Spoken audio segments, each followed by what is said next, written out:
The State of the Union is next week, and the president already had firm words for the justices today, asked explicitly if he regretted nominating any of them.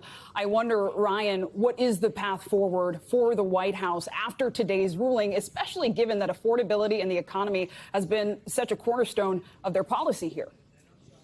And not only that, Zinkley, the implementation of tariffs is a bedrock of that pitch that they've been making to the American people about a turnaround that they claim exists in the American economy. So, you know, I'm sure his speechwriters right now are going back to the drawing board and trying to find a way to work this setback into his speech to make a case for why tariffs are an important part of his economic policy going forward. You know, I think back to President Obama's term, and there was a specific moment where during a State of the Union, he specifically chastised members of the Supreme Court while they were in the room. And at that time, there was huge backlash to that, saying that it was inappropriate, that wasn't the role of the executive to criticize a co-equal branch of government in that fashion, that it could lead to intimidation of the court down the road. Well, President Trump did a version of that today, but almost on steroids in the way that he went after these members of the Supreme Court. If you remember, when President Obama made that criticism of the Supreme Court justices, several of them just stopped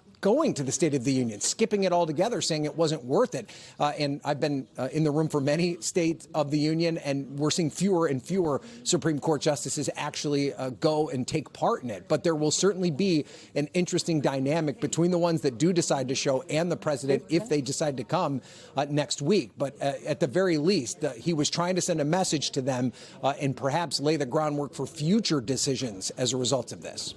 We thank you for watching, and remember, stay updated on breaking news and top stories on the NBC News app or watch live on our YouTube channel.